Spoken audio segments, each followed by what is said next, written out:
Hi everyone, I'm Lisa. And I'm Jessica. And we are the Balanced Real Estate Team in Prescott, Arizona. In today's video, we'll take a little bit of time to talk about building a home in the Prescott area and why it's necessary to research your options. With inventory still low and not enough homes available that fit buyers' needs, many people consider building a home to be their best choice. There are multiple choices for building in and around the Prescott area. The most common production builders are Dorn Homes and Universal Homes, but there are several custom home builders as well. Most of the time, these developers are building semi-custom homes on lots they own, or they are contracted by someone to build a home on a privately owned lot. Another possibility is to purchase a lot and have a manufactured home placed on it by Clayton or Oakwood Homes, two local manufactured home builders in the Prescott area. First, we'll talk about building costs. There are multiple costs that should be researched prior to building. Whether you're building a custom home or having a manufactured home placed on a lot, you will want to look into these costs. The first of these costs include permits, inspections, and survey costs. These costs will be incurred starting from the beginning of your building process or even your inspection process. You will need permits to grade, install a well, a septic, and permits for each phase of construction. If you purchase land and that does not have utilities on site already, you will need testing on the soil to confirm that the soil can support a septic, and if you need a conventional or alternative system, or if you will be able to tie into the city utilities.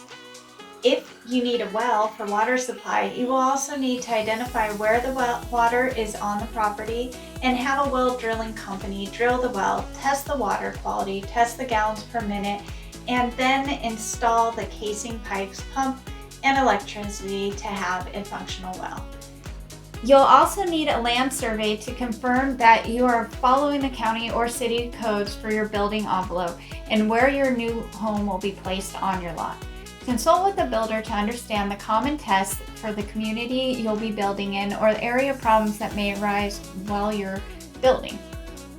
You will also want to get an idea of the cost of grading if you have purchased raw land that has not been touched. Impact fees. Second is impact fees. Impact fees are typically a one-time payment imposed by a local government on a property developer. The fee is meant to offset the financial impact that a new development puts on public infrastructure. Public infrastructure includes roads, schools, parks, recreational facilities, water and sewage, among other services.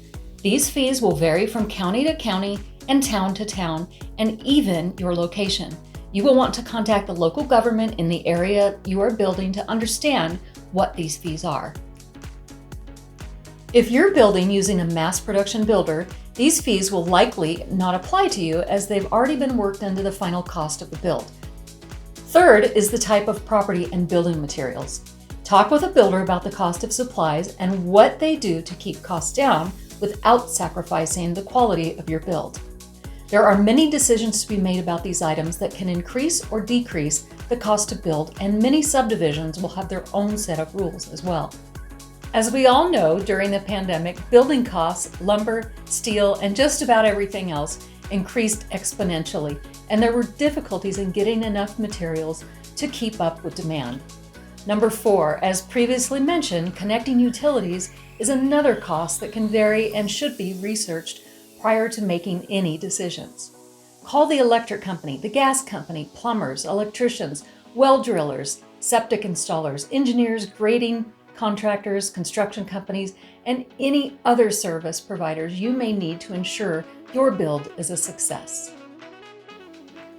If you are buying a manufactured home, you will most likely have to pay sales tax on the home, purchase a lot, pay the impact fees, possibly pay for a well, pay for a septic, have the home leveled and inspected by a civil engineer, and more.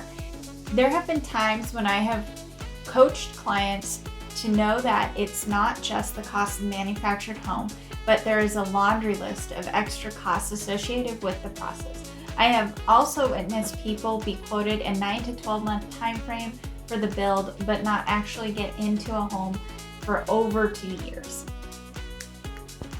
Another thing to consider is time.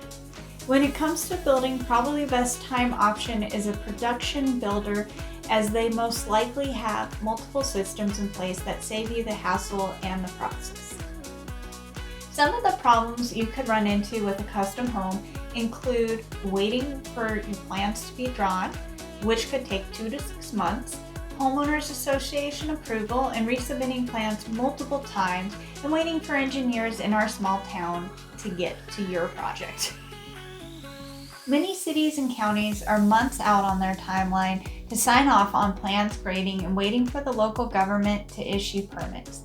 Recently, I have seen this process take over a year. Once the plans are approved by all parties, then the building starts. Oftentimes, the cost will go up depending on the availability of supplies.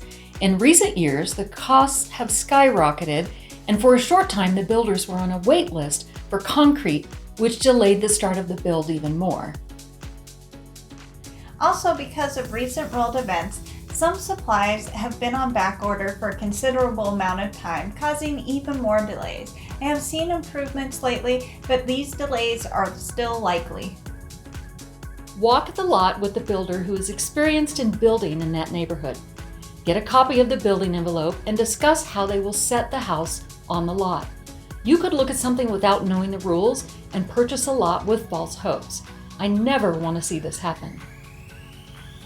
Do your research ahead of time in order to understand where grading will be, where the driveway is going to be located, and how you can maximize the lot to its fullest potential. These things can change in the review process, but you will be ahead of most possible disappointments if you do your research up front. Another thing to look at is what kind of contract does the builder have. As realtors, we are not trained or able to write a contract or advise on any other contract other than the Arizona Association of Realtors Residential Purchase Contract. Most likely, the builder will have their own contract. You should always set aside some money to review this with an attorney to completely understand it. Both oftentimes have an escalation clause to accommodate the ever-changing cost of building materials and labor. The production builder's contract may or may not have an escalation clause, but in recent years they have become more popular. These contracts are often at a set price with upgrades and an additional cost available through the builders unless you are buying a spec home. Ask yourself these questions before you decide to build. What is the lifestyle I want? Do I want to be in a community with golf and restaurants, or do I want no HOA? How far from town do I want to be? Do I want views? Or would I prefer a flat, more usable lot? How big do I want my house to be? What is my time frame, and what is the plan if the build takes longer than expected? What is my budget, and do I have wiggle room if the building costs go up? Am I okay with having a well and a septic and keeping up with the maintenance over time, or would I prefer to be in city services? Do I want acreage? Do I have horses or want horses or other farm animals? Of course, there is no way to get everything you want. Making a list helps you map out your priorities. For instance, if you want a large lot and have horses, you would most likely need to be in an area requiring septic and wells, as these lots are more commonly rural and are oftentimes in the county jurisdiction. Lastly, as always, find a good area realtor that knows the process and will listen to your needs to help guide you and make connections for you to accomplish your home building dreams. We'd be honored if you connected with us to help you with your home build or your home buying process. Are you ready to make a move to the Prescott area? Go to buyprescottarizona.com to search for your new home. Maybe you're ready to sell your Prescott area home. Go to findprescotthouses.com and click on Your Home Value at the top of the page. If you like our videos and want to see more, please remember to like, follow, and subscribe to our YouTube channel. We post videos 2 to 3 times a week covering our local real estate market, our newest listings, buyer and seller tips and tricks, and more. Thanks for tuning in. We look forward to seeing you again soon. Bye-bye.